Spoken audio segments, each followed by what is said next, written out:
Everyone, good morning. কেমন আছো তোমরা সবাই? তো একটা নতুন ভিডিও এখান থেকে স্টার্ট করছি তোমাদের সাথে নিয়ে। তো এখন অনেকটাই বেজে গেছে, তো চলো আমি রান্না বসিয়ে দিয়েছি। আর কি এক্সারসাইজ করানো হয়নি। আর আজকের ওয়েদারটা দেখো, ব্যাপক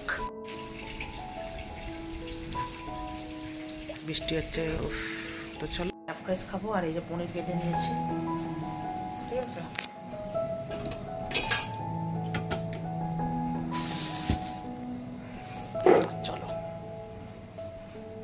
চা বসিয়েছি, ভাত হয়ে গেছে, এখানে ডিম সেদ্ধ, ডাল হয়ে গেছে। তো চলো তোমাদের সাথে শেয়ার করবো। আমাকে তো ওইটা ঝম্প হয়েছে। চলো ব্রেকফাস্টটা খাই, তারপর বাকি রান্নাটা করবো।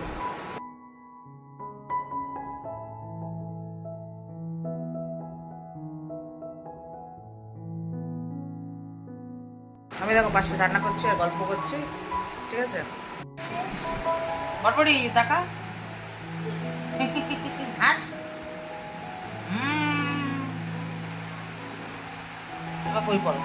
তো বন্ধুরা দেখো, আমি এখানে হচ্ছে পনিরটা রান্না করব। তো কি হয়েছে, একবারে পনিরটা না বেশি করে কেটে রেখেছি। ওই মা আর ভাইদের জন্য হচ্ছে চিলি পনির করে দেবো। আর মেয়ে চিলি পনির খাবে না, ওর খেতে খেতে বিরক্ত লেগে গেছে, তাই ওকে আমি পনির বাটার মশলা করে দিচ্ছি। ওই পোস্ত কাজু বাদাম দিয়ে, ঠিক আছে। তা কী করেছি বলো তো, পনিরটাকে পিস পিস করে তোমার হচ্ছে একটু সর্ষের তেল, নুন, লঙ্কা গুঁড়ো, তারপরে দই আর আদা রসুন বাটা আর হচ্ছে কাসুরি মেথি দিয়ে একটুখানি মেখে রেখে দিয়েছিলাম অনেকক্ষণ বলতে 10-15 মিনিট। মানে আমি আমার যে হাতে অন্য কাজ ছিল, ওই কাজ করতে করতে যেইটুকুই আর কি। তারপর যাই হোক, তারপরে ওকে না ডুবু তলে পুরো ভেজে নিয়েছি একবারে।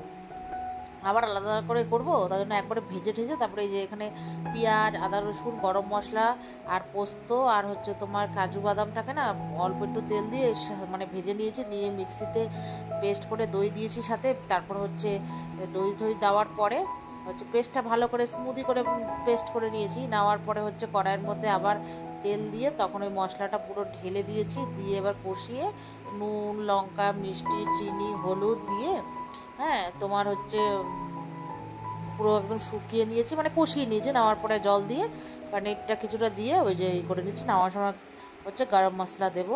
আর আমি হচ্ছে তোমার কি বলো তো বন্ধুরা, আর হচ্ছে কাসুরি মেথি দিইনি। ওইটার যখন মেখে ভেজেছিলাম ওটারই আর ফ্লেভারটা আছে, বেশি আবার অতিরিক্ত ভালো লাগে না।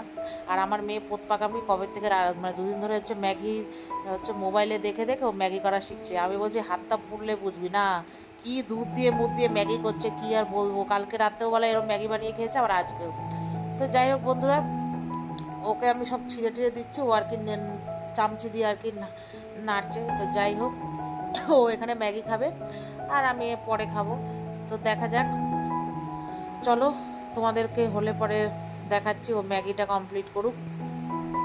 আর ওপাশে আমার পনিরটা হচ্ছে, আর হাফ পনির বেশি রেখে দিয়েছি। রাত্রিবেলা হচ্ছে চিলি পনির করে মা আসবে বিকেলবেলা, ও তখন ওই মাকে নাহলে হাজব্যান্ডকে দিয়ে আসবে রাতে। যাই হোক, এই যে দেখো কমপ্লিট। আমাকে বলছে তুমি খাও, আমার তো ভাবছি তোর এই ল্যাকড়া ঘ্যাট ঘ্যাটা ম্যাগি আমি খাই না। বলছে খাও খাও একটু। আমি খাবোই না। বলছে খেয়ে দেখো, হেভি টেস্টি। আমি তুই খা। ওই ঘ্যাটা ঘ্যাটা পনির দেখো, ইস দেখলেই আমার কেমন লাগছে, পুরো নরম করে ফেলেছে। আমি বলছি আমি এত নরম ম্যাগি খাই না। তো যাই হোক বন্ধুরা, এই যে বানিয়ে এবার খাবে। তো যাই হোক, তো চলো ঘরের অনেক কাজ আছে করব। আজকে আর শেয়ার করিনি তোমাদের সাথে কি কি কাজ করেছি। তো চলো বন্ধুরা, তোমরা দেখতে থাকো ভিডিওটা, আশা করি ভালো লাগবে। পরে আসছি। আর আমাদের স্নান সব হয়ে গেছে, আর আমি এখন স্নান করে একবারে পুজো টুজো দিয়ে খেতে এসেছি। দেখো পনির বাটার মশলা হচ্ছে পেট। মেয়ে ম্যাগি খেয়েছে, আবার আমার থেকেও ভাগ নেবে। চলো খাই। আর মেয়ে ওখানে পড়াশোনা করছে, বেশি কথা বা ভিডিও করা যাবে না, পরে কথা বলছি।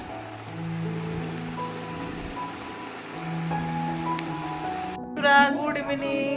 আজকে আমাদের বাড়িতে আবার আমার মা এসছে, আর এখন আমি চা বসিয়েছি আর হচ্ছে চিলি পনির রান্না করি। তো চলো রেসিপিটা তোমার সাথে শেয়ার করি। তো বন্ধুরা, তোমাদেরকে তো বিকেলবেলা এই যে আমার মা এসছে, আর আগেই বলেছিলাম কিছু কাগজপত্র নিতে। তো যাই হোক, এখানে আমি চিলি পনির বানাবো, রেডি করছি। আর ওখানে চা করেছি। তো আমি আর মা চা খেলাম, আর এখানে চিলি পনিরটা তোমাদের সাথে শেয়ার করবো বলেছি, ভুলেই গেছি। তো চলো বন্ধুরা, ভিডিওটা এই পর্যন্তই। ভালো লাগলে লাইক এবং শেয়ার করো। Tata, good night. আর তোমরা সবাই ভালো থেকো।